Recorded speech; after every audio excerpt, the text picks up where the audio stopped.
Hello everyone, welcome to another edition of Tax Watch, brought to you by concerned taxpayers of Duval County, brought to you in partnership with Comcast. Thank you very much, Comcast, and all our viewers. I'm Victor Wilhelm, the current president of Concerned Taxpayers of Duval County. And today we're going to be talking about the local election results, how everything went down and what our analysis is, and go over the results with you. And we would like to encourage you to go to our website at www.jaxtaxpayers.org, and you can reach us at 904-351-8126. That's 904-351-8126. Don't ever hesitate to call us and share any information you have. So we had our election on March 22nd, which would be last night, and the results are surprising. And not so surprising, but I think there's some encouraging news for the taxpayers. And so first we'll talk about the mayor's race, which is going to be decided on May 17th. It's May 17th, so there'll be another election for the mayor's race on May 17th. And we'll turn it over to John Winkler, the immediate past president and current chair of our candidate committee, to talk about the mayor's race. Well, in this race, obviously, the endorsement of the concerned taxpayers had gone to Mike Hogan, who came in first with 34.3%. Alvin Brown, who never actually had an opportunity to interview with us due to scheduling problems or something. I just want to say to Alvin, we're going to give you another opportunity to come and talk to us. The candidate committee is going to get back into session. There are several races where we have candidates that did not have a chance to interview with us, and we're going to give them another chance to do that before we come out with a second version of our voter's guide, which we talked about here last month. I might also say this, obviously Audrey Moran and Rick Mullaney, in my opinion, wound up pulling off a calico cat and gingham dog here and mutually destroyed one another through their $2.5 million worth of negative advertising. So very effective on their part. And yes, it was very effective. Okay, moving right along to the sheriff's race, and it looks like Rutherford pulls that off with 59%. In that race, we did not make an endorsement. We did review those candidates and offer our opinion and positions on those candidates in the voter's guide, but we did not endorse anybody in that race. So there will be no runoff for the sheriff. Rutherford will remain our sheriff for the next 4 years. No real surprise there, I don't believe.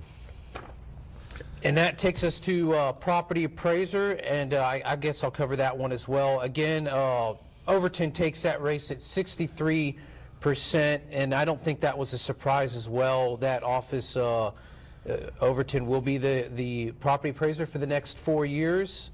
That would be his third term. That will be his third term, and I don't think that office is term limited at all, so no. He can potentially have it in perpetuity. Although that was Kurt Kraft's campaign was based on term limits, although it's an office that is not term limited. And now tax collector, we're going to have a runoff, and I'll turn this over to John. He's very familiar with this race. Yes, and certainly one dear to my heart since I made the mistake of running for tax collector 8 years ago. And Mr. Corrigan is my current city councilman. In our voter's guide, we endorsed Dick Kravitz, and we highly recommended that Mr. Corrigan not receive your vote. Ryan Taylor, who's been eliminated, of course, held the difference between the two. Very close in this race between Kravitz and Corrigan. I feel, although we're going to look again at all our endorsements, I feel pretty positive that we would continue to endorse Dick Kravitz. Dick Kravitz still has a much more consistent record of supporting taxpayer issues in the past. Mr. Corrigan, as a city councilman, came up with a very low 14% on our assessment of his past voting record, which which, and I'm sure you can still find voters' guides around. They came out in the Times-Union and are still on certain locations. Those records are on the last page, page 8 of the voters' guide. Like once again, Kravitz and Corrigan in a runoff. That promises to be entertaining for a tax collector race. Yes, I'd like to, hopefully the Taylor and Kravitz people can work together and see a victory for the taxpayers in that race. That would be nice for a change. Council Group at Large 1, Taylor and Daniels will be going to the runoff, with Taylor taking 47% and Daniels taking 42%, and Steve Burnett is eliminated. That race got pretty hot and contested, and some interesting developments in that race. Very competitive race, so we look forward to the conclusion of that race on May 17th.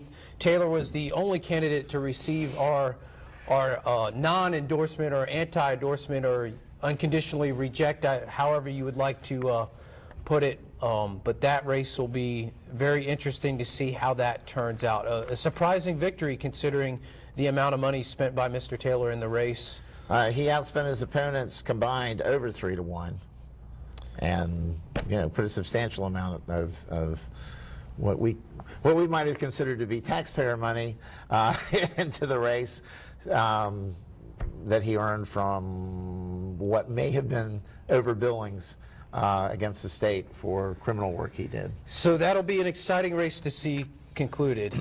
Now that takes us to At-Large 2, and this is very exciting news for the taxpayer.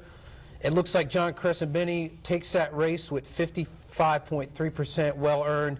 Crescent-Benny, an incumbent, a Democrat incumbent in that race, has always been predominantly a friend of the taxpayer and somebody that we've consistently been able to count on to listen to our concerns and usually vote in the interest of taxpayers. So that is very good to see that Crescent-Benny prevailed in that race, and Crescent-Benny did receive our endorsement in that race. So one of the hardest working council members that I know, and very informed and very responsive to his constituents, and it's reflected in the results of race for At-Large Group 2. And this is unusual because, of course, there were those who were saying that a person who didn't have a Republican label after their name wouldn't be able to win a countywide race in 2011, and Crescent-Benny has obviously shown that that's not the case, that at least if properly presented, the taxpayers will remember that a guy like Crescent-Benny is worth sending back one more time. And that's very encouraging. That takes us to Council At-Large Group 4. If you want to go ahead and take this one, John? Sure. This is a race in which we had a co-endorsement. We co-endorsed Jim Robinson, who came in first with 35%. A very close race here. And Juan Diaz, who was eliminated with 32%. Greg Anderson, who had substantial support on the eastern side of the St. Johns River, comes in with 33%. There's a runoff between these gentlemen. We will, of course, give Mr. Anderson, who did not interview with us prior to this election, an opportunity to respond to our survey, which he didn't before, and an opportunity to interview with us to see whether or not our endorsement will change for the May 17th election. So that was an interesting race, and everybody in the county will get to vote on that race again on May 17th. That takes us to At-Large Group 5. The runoff will be Donald Foy and Robin Lum. Foy took the lead at 24%, Robin Lum at 18%. This is a very competitive race with no less than 6 candidates in this race. And you can see from the results, it's pretty divided. It looks like Foy is ahead, but some of these people can work together and maybe put something together. I don't know. We'll be looking at these endorsements again. We did endorse Robin Lum in this race, and Fred Angus received one of only 4 honorable mentions. So this will be a very interesting race to see how this turns out. And interesting enough also, Mr. Foy was a non-party affiliation during this race. So it was encouraging to see that people look beyond party labels in this race. And in the prior, and also in at-large group too, with Chris and Benny. So we'll be watching this race and evaluating our position here. And again, Mr. Foy is one of those gentlemen who did not return his survey and didn't interview with us, either one. So we'll give him an opportunity to do those things in the next week or so to see whether or not he's interested in possibly upsetting the apple cart and with our endorsement in the first race of Lum. Yes, and candidates that did not interview with us or return our questionnaire, this is your opportunity. Please be expeditious in responding to our requests so that we can proceed with producing our voter's guide. We will not wait indefinitely to make a position for concerned taxpayers. So this takes us to District 1. Yarbrough narrowly, well, he's going to the runoff. Yeah. Didn't quite manage to get elected in the first round. And it's amazing. I mean, we had such low turnout that, I mean, an additional 100 votes, and he would have avoided a runoff. So it is important that you talk to your friends and neighbors and share our voter's guide so that 100 votes, if you're a Yarbrough fan, all you needed was 100 more votes. That's 10 people getting 10 votes or 20 people getting 5 votes. So, but we're confident that Yarbrough will prevail in that race. He did receive our endorsement, and I believe we will be considering all these again. But Yarbrough has received a Friend of the Taxpayer Award twice from our organization. It has always been a friend. Twice, isn't it? Or I guess we should say this. We just this month have awarded the 2010 Friend of the Taxpayer Award to Clay Yarbrough, and two-time recipient. A two-time recipient. In fact, the only recipient. And very, very well deserved. So we'll be looking forward to the conclusion of that race, May 17th. District 2. This is encouraging news as well. Bill Bishop prevails in that race. There'll be no runoff in that race. This is one where we did endorse Bill Bishop. He's been very responsive to the concerns of the taxpayer, and so we're excited to have Bishop on the council again.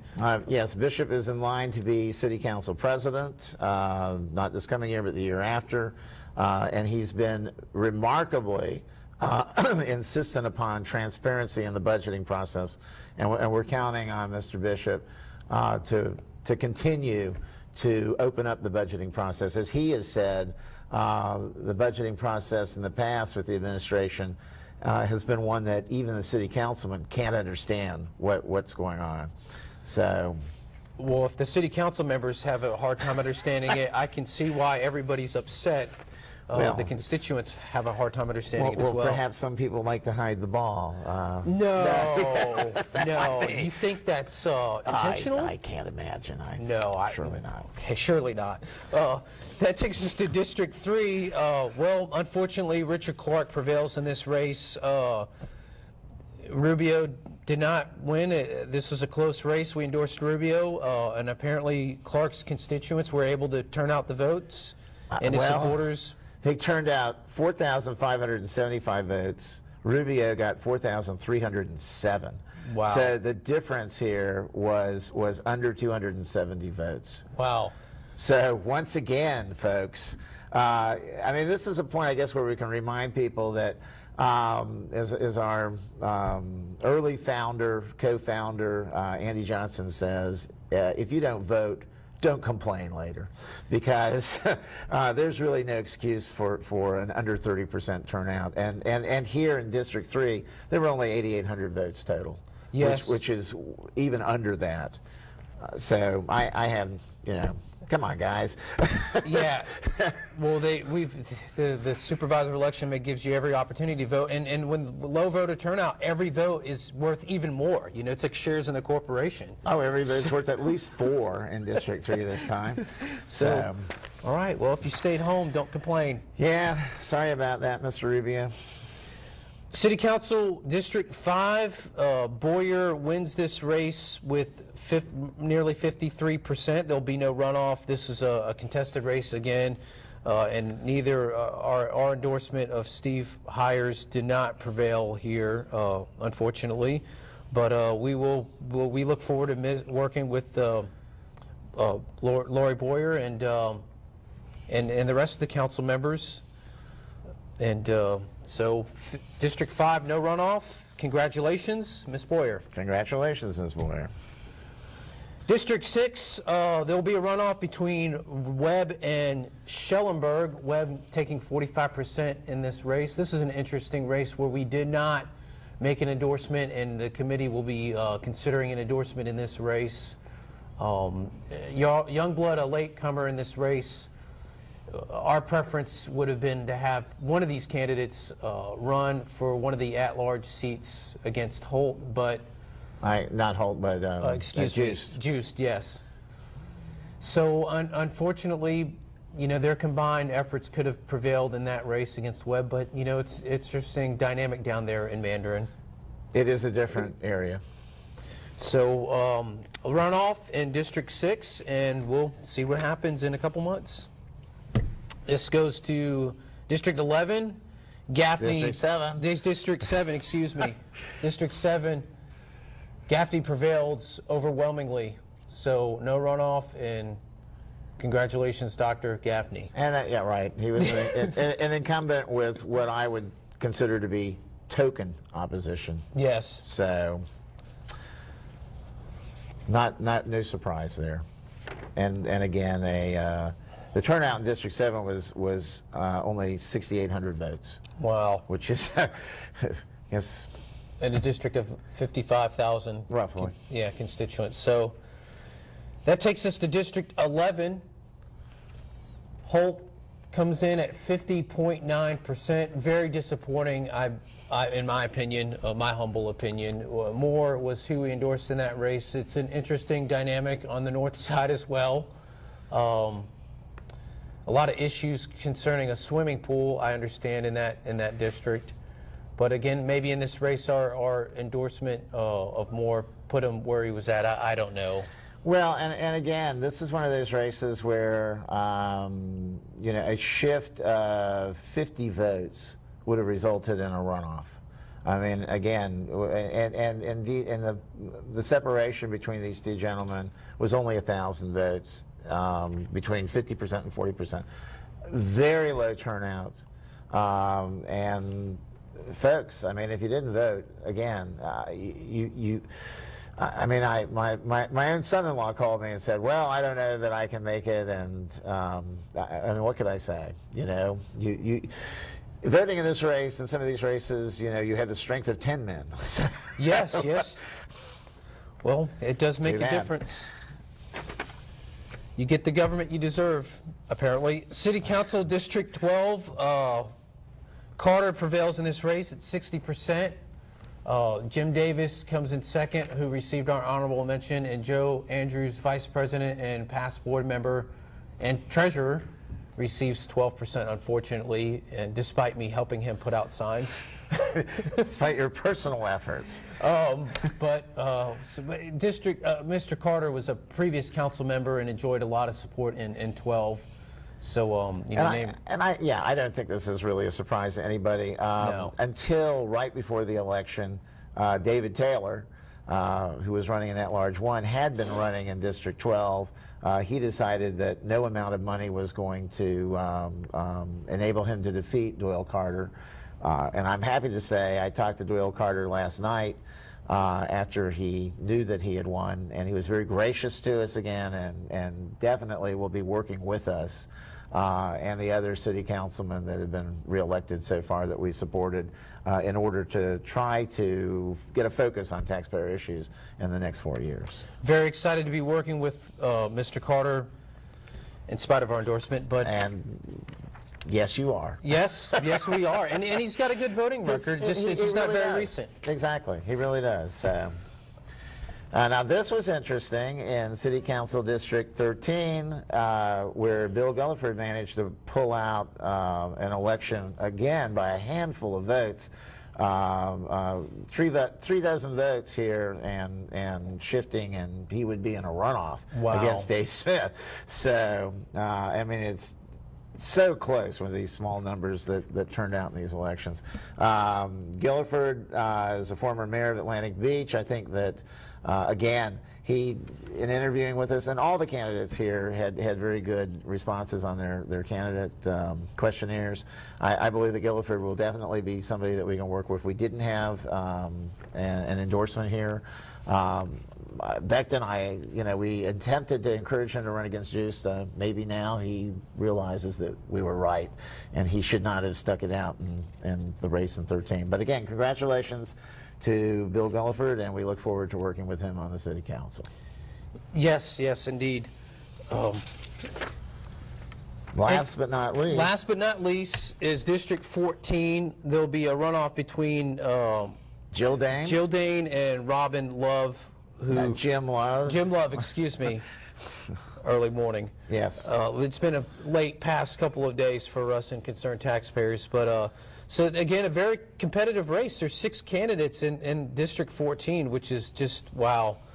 Mooneyham received our endorsement along with Kendall Bryan. We co-endorsed in that race, and with apparently little result to show for it. But again, this is an interesting district. You kind of got the Argyle and the the Ortega-Avondale area. And those 2 wings that are attached to this district bear very little resemblance to one another. Yes. One bedroom community, and the other is the oldest and probably most moneyed portion of town. It's a very, very strange district. I want to point out that Shelton Hall actually came in with a respectable 11% for a man who took the ethical position that he should not put out signs. That's an interesting, an interesting number. Again, here, Jim Love, despite all our attempts to get him to interview with us or to return the questionnaire before, and we made probably a dozen different attempts, we're going to give you one more chance, Mr. Love, one more chance to come in. We did interview with Jill Dame, and we would like you to have the opportunity to try to earn our endorsement, Mr. Love. So, are you listening? Yes, we want to interview all the candidates and give all the candidates an opportunity to come speak to us, but we will not wait indefinitely. There's a lot of effort that goes into producing and distributing 80,000 voters' guides, and it's not just Victor Wilhelm, John Winkler's decision. It has to go before our board, and it's a collective effort. So please be responsive to our requests.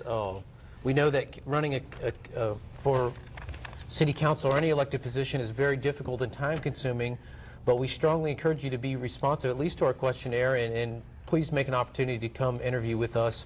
All of our interviews, at least the ones we could get to work, which is most of them, are on our website, or linked to on our website to the YouTube channel that has these videos. Let me take this opportunity now, because there was an awful lot of work that went into this. I mean, we interviewed 37 different candidates. We had 9 people on this committee, and I want to thank every one of these people. Yes.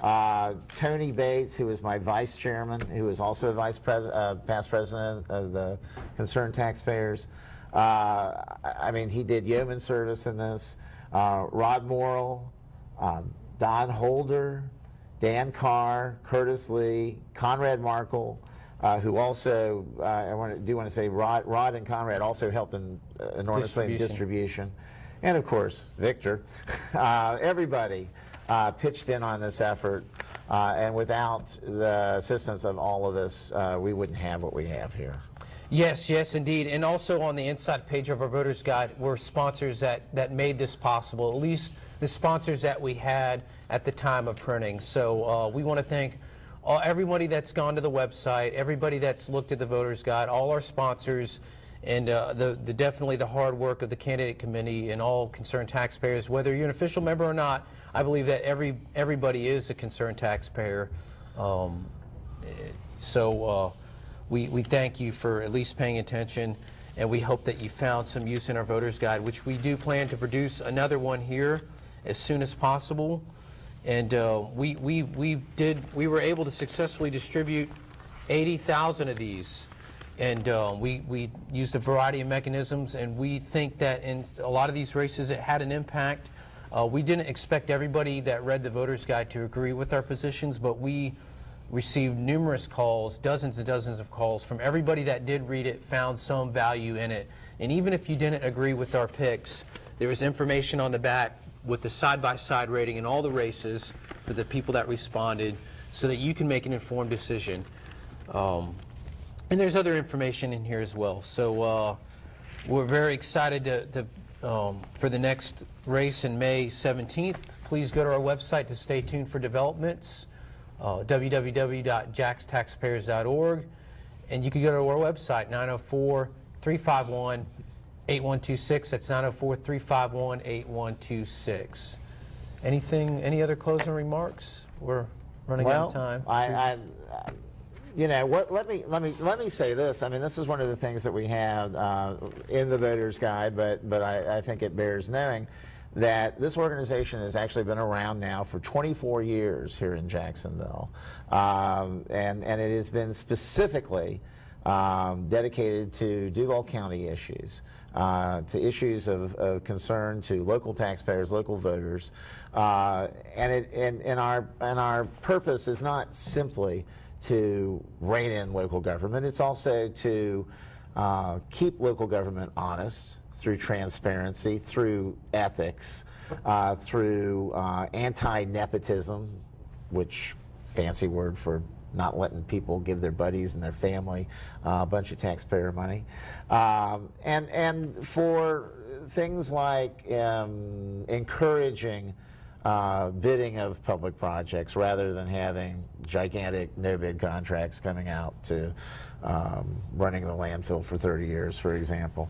That's very important to us, and we will be around.